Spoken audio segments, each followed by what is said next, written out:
Alhamdulillah hamdan katsiran thayyiban mubarakan fi kama yuhibbu rabbuna wa yarda. Asyhadu an la ilaha illallah wahdahu la syarika lah wa asyhadu anna Muhammadan 'abduhu wa rasuluh. Allahumma shalli ala Muhammad wa ala ali Muhammad kama shallaita ala Ibrahim wa ala ali Ibrahim innaka Hamidum Majid wa barik ala Muhammad wa ala ali Muhammad kama barakta ala Ibrahim wa ala ali Ibrahim innaka Hamidum Majid. Allahumma la sahla illa ma ja'altahu sahla wa anta taj'al hazina idza syi'ta sahla. Allahumma 'allimna ma yanfa'una wa anfa'na bima 'allamtana wa zidna 'ilman wa fahman. Ikhwani wa akhwati rahimani wa rahimakumullah. Alhamdulillah, puji dan syukur kita panjatkan kepada Allah Subhanahu wa taala atas nikmat dan karunia yang Allah Subhanahu wa taala berikan. Kemudian salawat beserta salam senantiasa kita curahkan kepada junjungan kita Nabi Muhammad SAW, begitu pula kepada keluarganya, kepada sahabatnya, dan kepada umat yang istiqomah mengikuti sunnah hingga hari kiamat. Jamaah dengan Allah SWT, pada kesempatan kali ini insyaallah kita akan membahas kitab Al-Usul As-Salasah, kitab yang masyhur, yang ana yakin antum semuanya telah mendengar kitab ini, bahkan telah mempelajarinya. Kitab yang di dalamnya terdapat banyak keutamaan, banyak faedah. Kitab yang subhanallah diberkahi oleh Allah Subhanahu wa taala, yang meskipun kita bahas kitab ini berkali-kali, setiap pembahasannya senantiasa kita dapatkan faedah-faedah yang banyak dari kitab yang penuh barokah ini. Dan yang perlu kita ingat bahwasanya inti dari belajar, dari menuntut ilmu adalah murajaah, mengulang-ulang yang telah dipelajari. Sebagaimana seorang yang mempelajari Al-Quran Al-Karim, menghafal Al-Quran, maka tidaklah dikatakan orang itu belajar atau menghafal Al-Quran sekali hafal sudah selesai, begitu saja, tidak. Akan tetapi dia terus baca, dia ulang-ulangi, dan inilah yang diinginkan dalam menuntut ilmu tersebut. Sampai apa? Sampai bertambah keimanan kita kepada Allah Subhanahu wa taala, bertambah takwa kita kepada Allah Subhanahu wa taala, bertambah rasa takut kita kepada Allah Subhanahu wa taala. Allah Subhanahu wa taala katakan, "Innama yakhshallahu min ibadihi ulama." Sungguhnya yang takut kepada Allah Subhanahu wa taala dari hamba-hambanya adalah ulama. Artinya orang yang alim adalah bukan orang yang banyak hafalannya, banyak dia pelajari kitab-kitab, banyak dihafalkan matan-matan, tapi tidak menjadikan dirinya takut kepada Allah Subhanahu wa taala. Ini bukan orang yang alim. Tapi orang alim sesungguhnya adalah bagaimana apa yang dipelajarinya masuk ke dalam qalbunya, sehingga menjadikan qalbu tersebut qalbu yang takut kepada Allah Subhanahu wa taala. Dia jaga lisannya, dia jaga perbuatannya dari perkara-perkara yang dapat mendatangkan kemurkaan dari Allah Subhanahu wa taala. Ini adalah orang yang berilmu atau ulama tersebut. Jamaah dengan Allah Subhanahu wa taala, kitab ini sebagaimana judulnya Al-Usul As-Salasah, artinya adalah 3 landasan utama. Yang dimaksud dengan 3 landasan utama di sini, yang pertama adalah ma'rifatullah, yaitu mengenal Allah Tabaraka wa taala. Kemudian yang kedua, ma'rifatun Nabi sallallahu alaihi wasallam, mengenal Nabi Muhammad sallallahu alaihi wasallam. Dan yang ketiga adalah ma'rifatul dinil Islam, mengenal agama kita, yaitu agama Islam. Mungkin sebagian dari kita bertanya, Apa sih keutamaan dari mengetahui 3 perkara ini? Mengapa harus kita pelajari tentang mengenal Allah? Mengapa kita harus belajar tentang Nabi kita Muhammad SAW? Dan mengapa kita harus mempelajari tentang agama kita, agama Islam? Seorang yang belajar, dia harus mengetahui apa yang menjadi landasan yang ada pada dirinya, sehingga menggerakkan dirinya untuk mempelajari sesuatu tersebut. Sebagai seorang yang beramal, dia harus mengetahui apa samarah atau buah dari amalan yang dia kerjakan tersebut. Mengapa kita mempelajari 3 hal ini? Jawabannya adalah dari apa yang disampaikan oleh Nabi kita tercinta Muhammad SAW dalam hadis yang diriwayatkan oleh Imam Ahmad, begitu pula Abu Dawud dan yang lainnya, dalam hadis yang sahih, mana Nabi kita tercinta Muhammad SAW mengabarkan bahwasanya apabila seorang manusia meninggal dunia, maka nyawanya akan dicabut oleh malaikat. Kemudian jiwanya tersebut akan dibawa ke langit, kemudian dikembalikan lagi ke bumi. Kemudian mereka akan didatangi oleh 2 malaikat dari malaikat-malaikat Allah, yaitu Munkar dan Nakir. Yang mana malaikat Allah Subhanahu wa ta'ala ini yang mendatangi mayit tadi, maka mereka akan menanyakan kepada mayit yang telah meninggal ini tentang 3 perkara. Baik orang tersebut adalah seorang mukmin ataupun dia seorang muslim, baik dia seorang kafir ataupun munafik, semua akan ditanya oleh malaikat Allah tersebut 3 pertanyaan tentang 3 perkara. Tidak peduli siapapun orangnya, baik dia orang kaya ataupun orang miskin, baik dia pejabat ataupun rakyat, sewaktu dia meninggal dunia akan ditanya oleh malaikat Allah ini. Yang pertama, mereka akan ditanya tentang Rabbnya. Man Rabbuh? Siapa Rabbmu? Kemudian yang kedua, mereka juga akan ditanya Madinu, apa agamamu?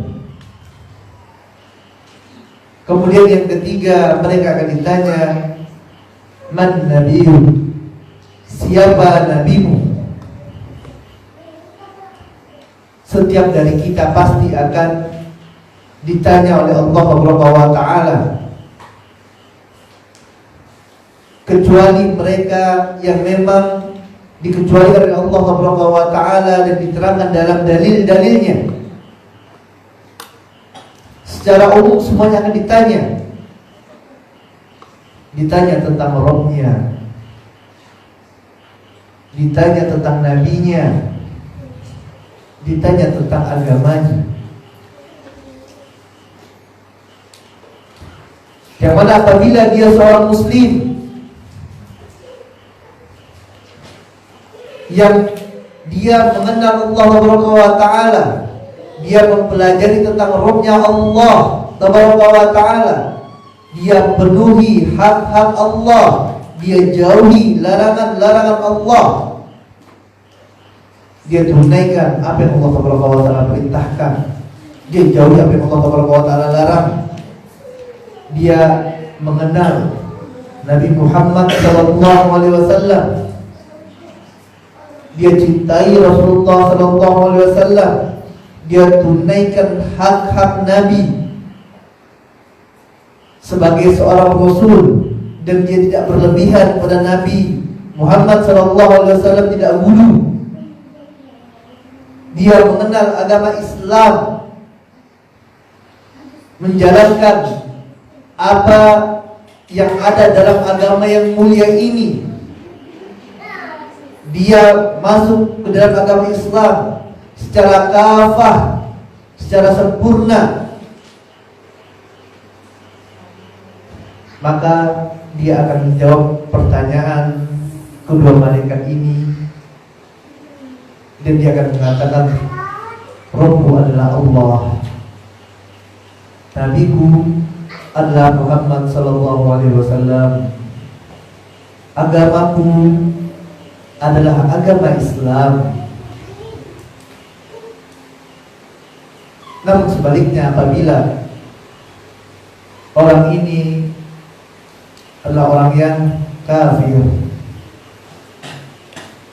dia ingkari Allah Subhanahu wa taala, dia tidak mengenal rohnya, tidak mengenal Allah Subhanahu wa taala, dia tidak mengenal Nabi Muhammad sallallahu alaihi wasallam, dia tidak penuhi hak-hak Rasulullah sallallahu alaihi wasallam, dia berpaling dari agama Islam, dia tidak pelajari agama Islam, dia tidak tahu apa saja konsekuensi dari syahadatnya, dia tidak mengetahui apa-apa yang diberitakan oleh Allah Subhanahu wa taala dalam agama yang mulia ini. Maka mereka tidak akan mendapatkan taufik dari Allah Subhanahu wa taala untuk dapat menjawab 3 pertanyaan ini. Begitu pula orang-orang yang munafik, yang mereka tampakkan keislaman di hadapan manusia. Dia ucapkan la ilaha illallah, dia ucapkan Muhammadar Rasulullah, dia ucapkan secara lisannya, namun apa yang ada dalam hatinya bertolak belakang dengan apa yang diucapkan oleh lisannya tersebut. Di dalam qalbunya, dalam hatinya dia ingkari Allah Subhanahu wa taala. Lisannya mengatakan Muhammad Rasulullah, tapi dia tidak mau beramal sesuai dengan sunnah Nabi yang mulia sallallahu alaihi wasallam. Dia tidak cinta pada Nabi yang mulia sallallahu alaihi wasallam. Dia hina sahabat Nabi, dia lecehkan istri-istri Nabi. Maka orang yang demikian, jamaah yang Allah Subhanahu wa taala, maka mereka tidak akan bisa menjawab pertanyaan dari malaikat Allah Subhanahu wa taala tersebut. Tidak akan bisa menjawabnya. Dan ini jamaah yang Allah Subhanahu wa taala disebut dengan fitnah kubur.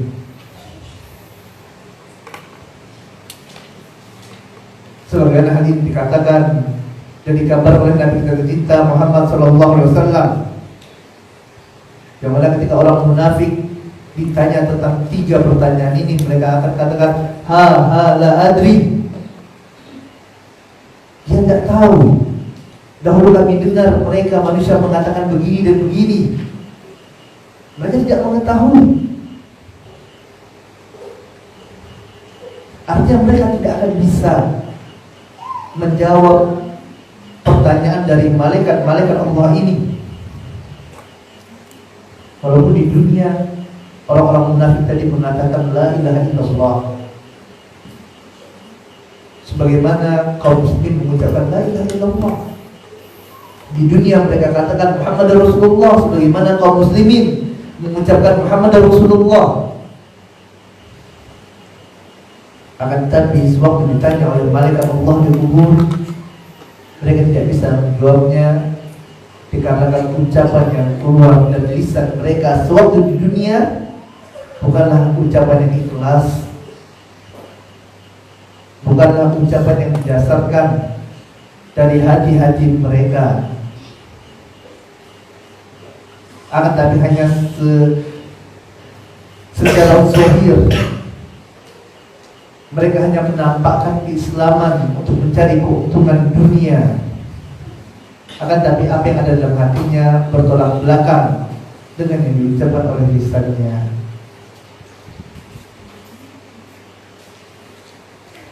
Maka jemaah yang Allah Subhanahu wa taala, barakallahu fi wa fikum. Semoga Allah Subhanahu wa taala memberkahi ana dan antum semuanya, dan semoga Allah Subhanahu wa taala memberikan kepada kita semuanya taufik sehingga memudahkan kita sewaktu ditanya oleh malaikat Allah ini di kubur-kubur kita kelak. Maka disinilah urgensinya kita mempelajari 3 perkara ini. Sebuah kitab yang penuh barokah, kitab yang ringkas, yang mudah dipahami. Maka kitab ini telah banyak beredar, sudah diterjemahkan. Semua akan dengan mudah bisa memahami kitab ini, baik dia seorang penuntut ilmu ataupun orang-orang yang awam, apalagi orang-orang yang memiliki dasar agama, yang mempelajari ayat Allah,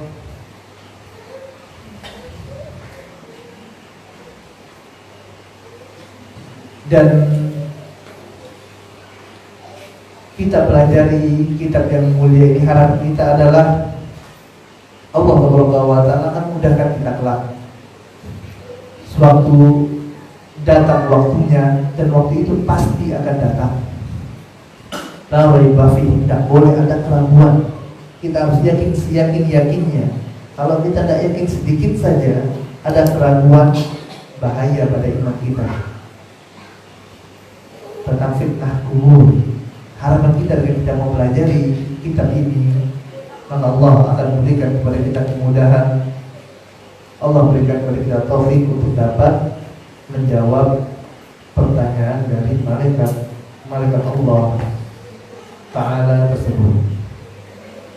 Jamaah yang dimuliakan oleh Allah Subhanahu wa taala, kaum muslimin dan muslimat rahimani wa rahimakumullah. Penulis kitab ini adalah Syekh Muhammad bin Abdul Wahab.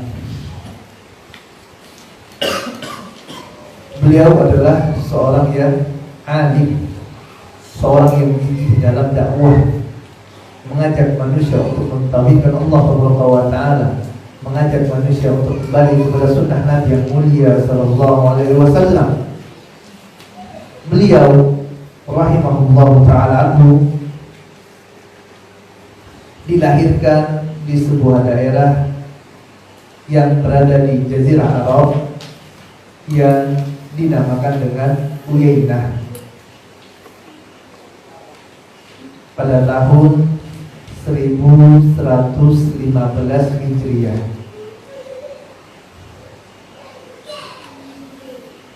Dan beliau dari keluarga yang dekat dengan Allah Subhanahu wa taala. Kakek beliau adalah ulama, bapaknya juga ulama. Dan dari mereka lah pertama kali beliau menuntut ilmu. Dan orang tua jamaah yang Allah Subhanahu wa taala memiliki peranan yang sangat vital terhadap kesolehan anaknya. Secara umum kita katakan seorang anak yang soleh, maka ini berasal dari orang tua yang soleh dan soleha. Secara umum, walaupun tidak kita katakan semuanya, tidak. Ada juga orang tua yang soleh, anaknya ternyata anak yang buruk. Sebaliknya ada orang tua yang buruk, anaknya soleh.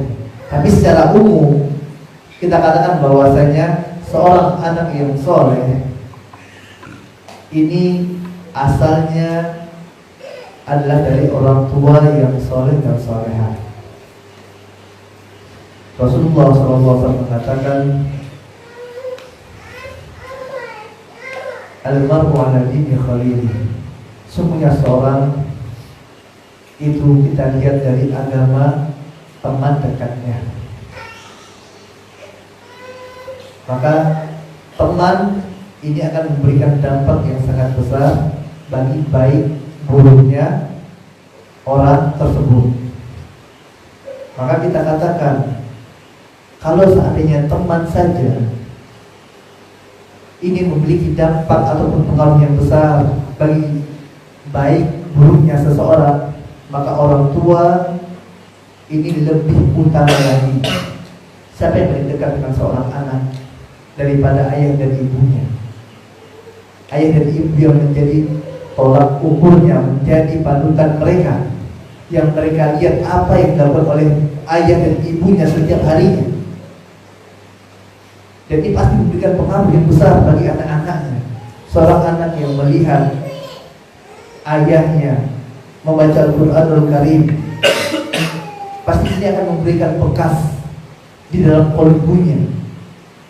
Anak yang melihat subhanallah, bapaknya tidak pernah jauh dari Al-Quran, sering senang membaca Al-Quran, maka pasti akan memberikan dampak bagi psikologi anak tersebut, bagi kejiwaannya.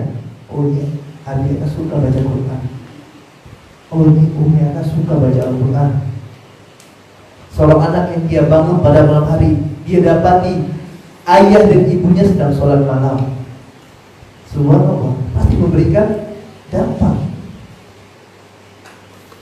Makanya jemaah dari Allah Subhanahu wa taala, Nabi yang mulia SAW dalam suatu hadis mengatakan, janganlah kalian jadikan kubur sebagai rumah-rumah kalian. Ya, janganlah kalian jadikan kubur sebagai janganlah kalian jadikan rumah-rumah kalian sebagai kuburan. Ya, wala taj'al buyutakum maqabir, atau kama qala sallallahu alaihi wasallam. Janganlah kalian jadikan rumah-rumah kalian seperti kuburan. Maksudnya di sini kata para ulama, agar apa? Agar rumah seseorang itu hendaklah dihidupkan dengan ibadah kepada Allah Subhanahu wa taala. Bahkan sebaik-baik sholat adalah sholat dilakukan di rumah kecuali sholat wajib. Seorang adalah sholat di rumahnya, baca Quran, dihidupkan, jangan seperti jadikan rumah itu seperti kuburan. Hikmahnya kata para ulama apa? Agar dapat menjadi memberikan tarbiyah bagi anak. Di antara hikmahnya adalah bagaimana anak bisa melihat apa yang dicontohkan oleh orang tuanya. Anaknya tanya, "Bi, dari mana?" "Oh, dari masjid." "Ini lagi ngapa?" "Baca Quran." Anaknya melihat. Makanya Abu Bakrah radhiyallahu ta'ala anhu, anaknya pernah bertanya kepada Abu Bakrah, "Wahai ayahandaku, kenapa engkau setiap pagi membaca doa Allahumma afini fi badani, Allahumma afini fi sam'i, Allahumma afini fi basari, la ilaha illa anta," sebanyak 3 kali? Ya, anaknya bertanya pada bapaknya,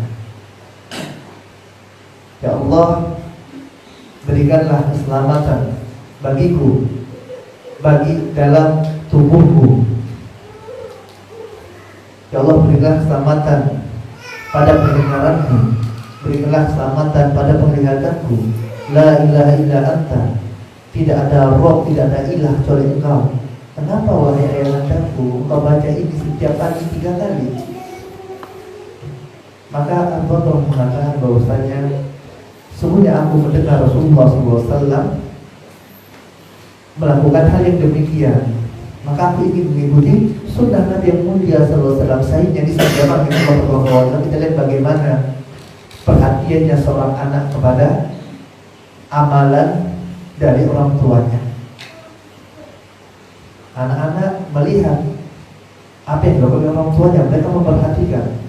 Makanya kita katakan tadi, ini peran penting orang tua dalam mendidik anak-anak mereka menjadi anak-anak yang soleh. Sebaliknya, apabila anak tadi yang mereka lihat dari orang tuanya adalah maksiat demi maksiat, yang dia lihat dari ibunya mainin HP terus, tiktokan, bahkan goyang-goyang, maka ini juga akan dicontoh oleh anaknya. Dia lihat bapaknya suka rebahan terus, ya, malas, tidak pernah baca Quran, tidak pernah sholat malam, tidak berpuasa sunnah, maka ini yang akan dicontoh oleh anaknya. Dia lihat ibunya sombong, suka ghibah, ngomongin orang, berkata kasar, maka ini akan diikuti oleh anak-anaknya. Makanya zaman yang Allah SWT kita katakan tadi,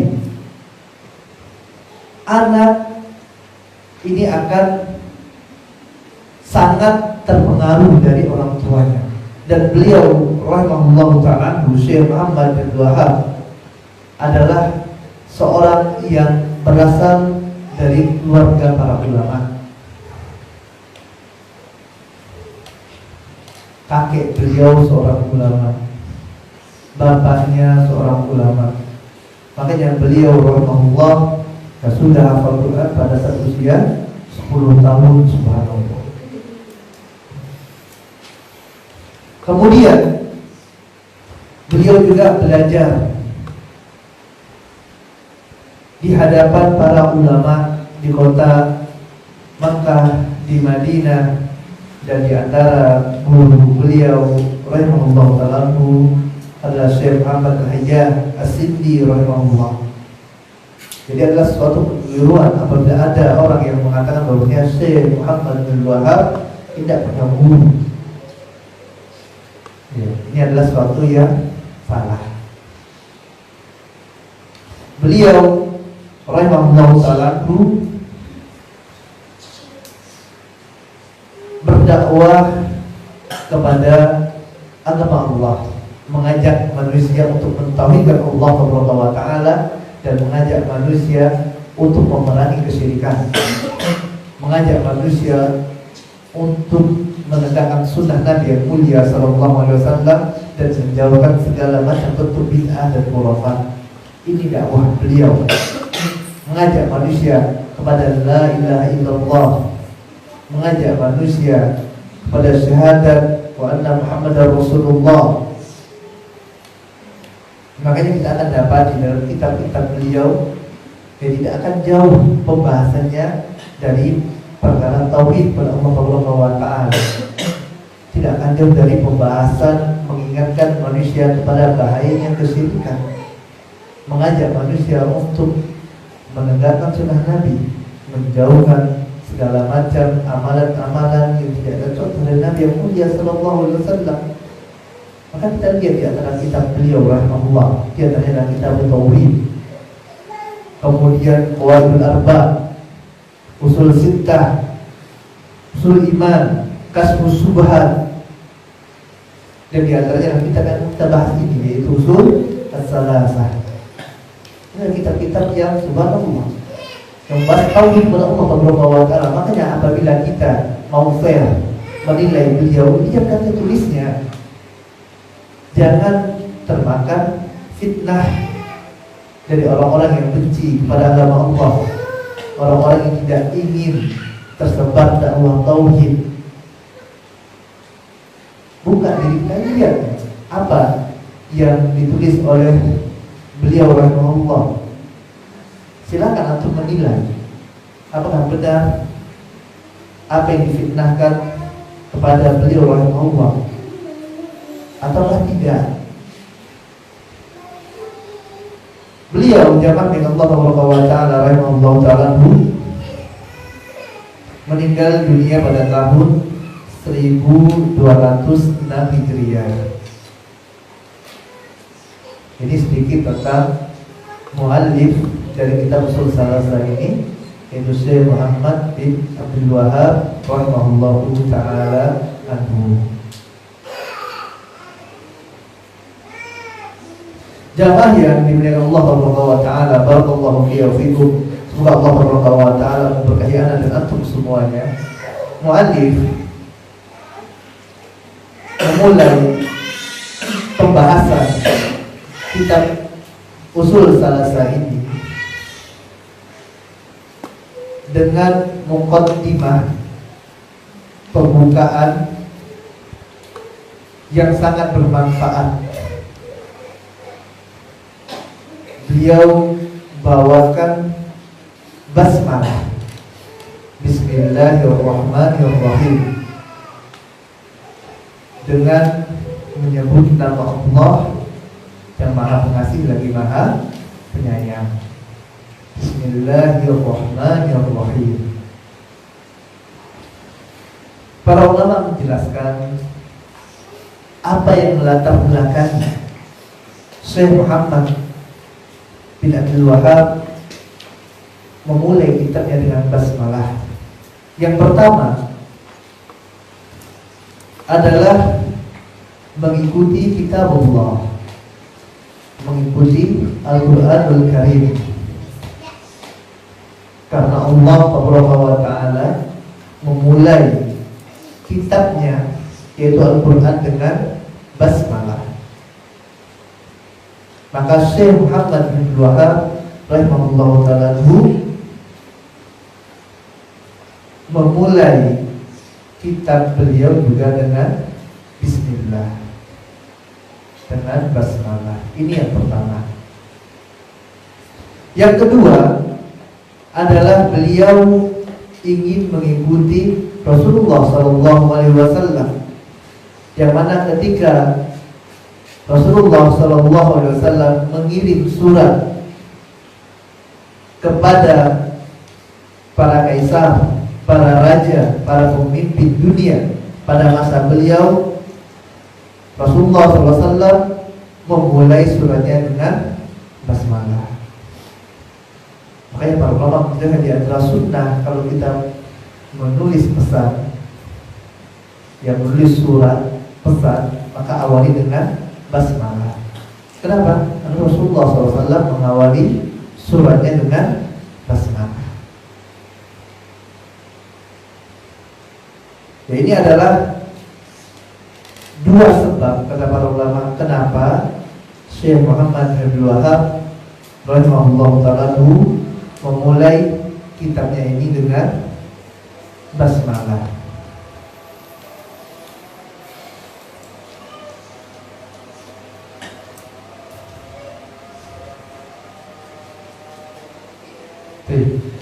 Kita dengarkan azan Isya terlebih dahulu. InsyaAllah kita lanjut sedikit setelah sholat Isya. Wassalamualaikum warahmatullahi wabarakatuh.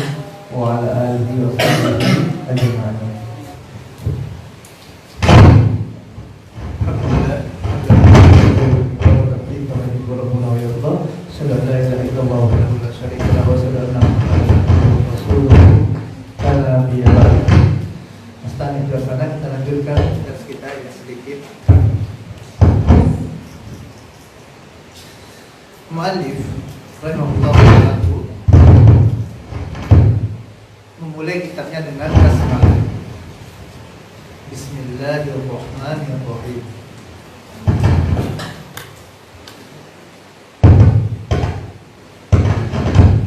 Basmalah jamaah dengan Allah Subhanahu wa taala, ya. Bismillahirrahmanirrahim. Huruf ba pada bismi, ba pada bismi ini adalah ba al-isti'anah. Ya, ini adalah ba al-isti'anah. Artinya ba isti'anah di sini adalah ba yang isinya memohon pertolongan kepada Allah Subhanahu wa ta'ala. Ini ba pada bismillah, ba isti'anah. Kemudian Bismillah, Ismullah. Ismullah artinya adalah nama Allah. Bismillah artinya adalah nama Allah. Kita lihat kata ismun di sini.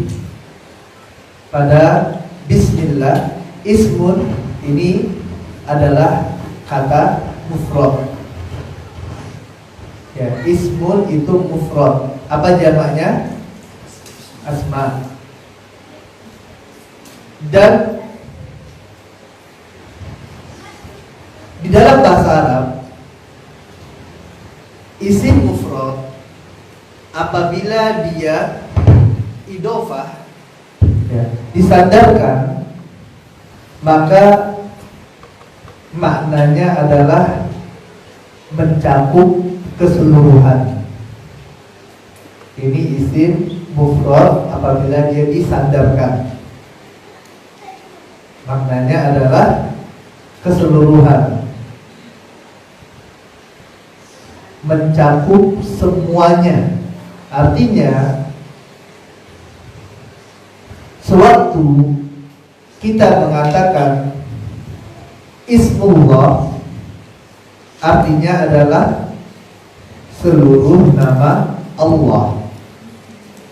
Seluruh nama Allah. Kenapa? Karena ismun di sini mufrad dan dia disandarkan. Maka suatu seorang mengatakan Bismillah, dan ba tadi adalah ba isti'anah. Artinya dia memohon pertolongan dengan seluruh nama-nama Allah. Biasma, dengan nama-nama Allah yang mulia. Artinya dia telah beristi'anah, mohon pertolongan dengan menyebut seluruh nama Allah Ta'ala. Artinya bukan cuma ya Ar-Rahman, bukan cuma Ar-Rahim, bukan hanya Ar-Razzaq, tapi dengan apa? Dengan seluruh nama Allah Ta'ala. Bismillah, dengan nama Allah. Jadi kita katakan artinya adalah memohon pertolongan dengan seluruh nama Allah. Allah adalah lafzul jalalah, dan Allah adalah nama Allah yang paling mulia. Nama Rabbul Alamin yang paling mulia adalah apa? Allah. Kenapa? Kenapa Allah? Nama Allah, nama Allah yang paling azam, yang paling besar, yang paling mulia. Para ulama menjelaskan hal ini dikarenakan semua nama ini akan disandarkan kepada nama Rabbul Alamin, yaitu Allah ini. Contoh misalnya Ar-Rahman itu nama siapa? Nama Allah. Ar-Rahim nama siapa? Nama Allah. Al-Malik nama siapa? Nama Allah. Ar-Razzaq nama siapa? Nama Allah. Seluruh nama dari nama-nama Rabbul Alamin disandarkan kepada nama Allah. Makanya para ulama menjelaskan bahwasanya Allah ini merupakan nama Rabbul Alamin, nama yang paling azam, nama yang paling mulia, nama yang paling besar di antara nama-nama yang lainnya. Jadi lafzul jalalah Allah. Kata Allah, ya kata Allah ini berasal dari kata al-ilah. Ya Allah berasal dari kata al-ilah atau al-uluhah. Al-ilah atau Anak ulangi, lafzul jalalah Allah ini berasal dari kata al-ilah atau al-uluhah. Apa artinya? Al-uluhah artinya adalah ibadah. Artinya adalah ibadah. Dan Allah adalah al-ma'lu. Dan dari arti dari al-ma'lu adalah al-ma'bud. Artinya apa? Al-ma'lu atau al-ma'bud, yang diibadahi atau yang disembah. Artinya Allah ini artinya adalah yang disembah. Ya. Lafzul jalalah Allah artinya adalah yang disembah. Allah Ta'ala berfirman dalam Quran surah Al-An'am ayat ketiga, wa huwallahu fis samawati wa fil ard. Dialah Allah, zat yang disembah di langit dan di bumi. Di langit Allah disembah oleh malaikat, dan di bumi disembah oleh orang-orang yang beriman. Kemudian tadi mu'allif mengatakan bismillahirrahmanirrahim. Ar-Rahman, Ar-Rahman adalah di antara nama dari nama-nama Allah. Apa artinya Rahman? Maha penyayang. Dari kata Rahman. Dari kata apa? Kata rahmah. Dari kata rahmah. Ar-Rahman dari kata rahmah. Artinya apa? Kasih sayang. Jadi adalah di antara nama Allah yang mulia, Ar-Rahman. Artinya Ar-Rahman ini jamaah yang Allah Subhanahu wa taala, kasih sayang Allah yang meliputi segala sesuatu. Kasih sayang Allah yang meliputi segala sesuatu, yang menyeluruh secara umum. Semua makhluk mendapatkan kasih sayang dari Allah Subhanahu wa taala. Tidak hanya seorang mukmin, tidak hanya seorang muslim.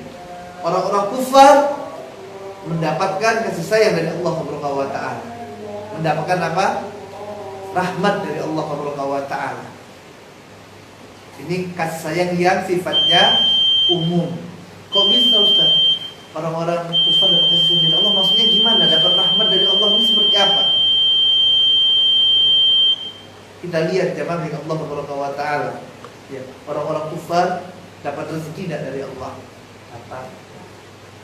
Dikasih makan tidak oleh Allah? Dikasih makan. Dikasih air sama Allah? Dikasih air.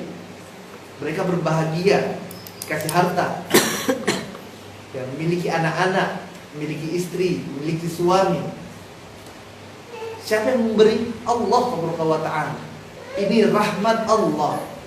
Rahmat Allah yang sifatnya umum, semuanya diberi oleh Allah Subhanahu wa taala. Baik itu muslim, mukmin, kafir, munafik, semuanya mendapat rahmat dari Allah Subhanahu wa taala. Ini juga rahmat Allah itu luas. Dan ini juga Ar-Rahman ini merupakan khususan bagi Allah Subhanahu wa taala. Sebagaimana nama Allah, nama Rahman ini pun merupakan nama yang khusus bagi Allah Subhanahu wa taala. Tidak boleh diberikan kepada makhluk. Yang itu punya anak, tidak boleh kasih nama anaknya Allah, tidak boleh. Tidak boleh kasih nama anaknya Rahman, tapi kasih nama apa? Abdullah atau Abdurrahman. Dan ini adalah dua nama yang terbaik kata Nabi yang mulia sallallahu alaihi wasallam.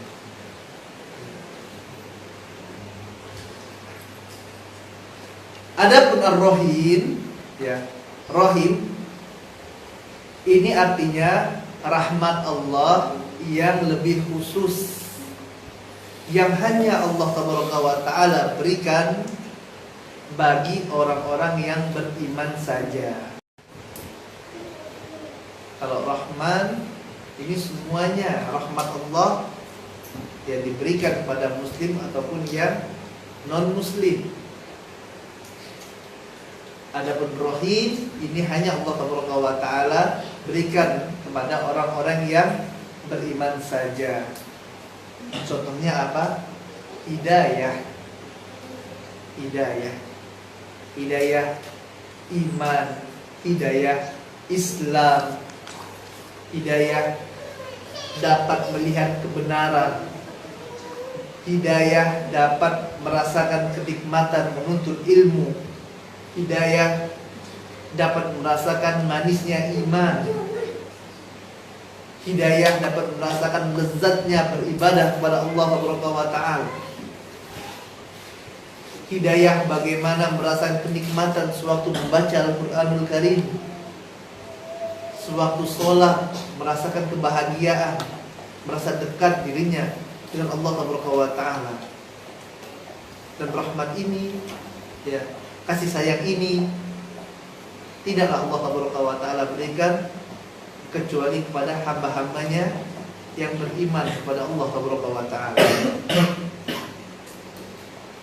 Makanya Allah Subhanahu wa taala katakan dalam Quran surah Al-Ahzab ayat 43, wa kana bil mu'minina rahima. Ya, Allah katakan, dan dialah Allah yang kepada orang-orang yang beriman rahima. Ya, Allah bersifat apa? Rahim. Ya, rahim. Ya, ini jamak yang Allah Subhanahu wa taala. Ya, makna dari basmalah yang merupakan pembuka dari kitab yang mulia ini, yang mana mu'allif memulai kitabnya dengan membawakan basmalah Bismillahirrahmanirrahim. Teman rasa ini saja yang dapat kami sampaikan pada kesempatan kali ini. Semoga yang sedikit ini dapat bermanfaat bagi anak pribadi dan bagi antum semuanya, dan kita mohon kepada Allah Subhanahu wa taala agar Allah Subhanahu wa taala jadikan pertemuan kita ini menjadi pertemuan yang penuh barokah. Kita mohon kepada Allah Subhanahu wa taala agar Allah Subhanahu wa taala kumpulkan kita semuanya sebagaimana Allah Subhanahu wa taala kumpulkan kita di tempat yang mulia ini. Kita mohon agar Allah Subhanahu wa taala juga nanti kumpulkan kita di surga firdausnya. Amin Allahumma amin. Allahumma inna nas'aluka minal khairi kullihi ajilihi wa ajilihi ma 'alimna minhu wa ma lam na'lam, wa na'udzu billahi minasyarri ajilihi wa ajilihi ma 'alimna minhu wa ma lam na'lam. Allahumma inna nas'aluka min khairi ma sa'alaka 'abduka wa nabiyyuka Muhammad sallallahu alaihi wasallam, wa na'udzu bika min syarrin ma 'ada minhu 'abduka wa nabiyyuka Muhammad sallallahu alaihi wasallam. Allahumma ja'al kulla qada'in qadaitahu lana khairan. Allahumma inna nas'aluka al-jannata wa ma qarraba ilaiha min qawlin aw 'amal, wa na'udzu bika minan nar wa ma qarraba ilaiha min qawlin aw 'amal. Allahumma inna nas'aluka ilman nafi'an wa rizqan thayyiban wa amalan taqabbalan, wa sallallahu ala nabiyyina Muhammadin wa ala alihi wa ashabihi ajma'in, wa akhiru da'wana walhamdulillahi rabbil alamin. Subhanakallahumma wa bihamdika asyhadu an la ilaha illa anta astaghfiruka wa atubu ilaik. Assalamualaikum warahmatullahi wabarakatuh. Waalaikumsalam.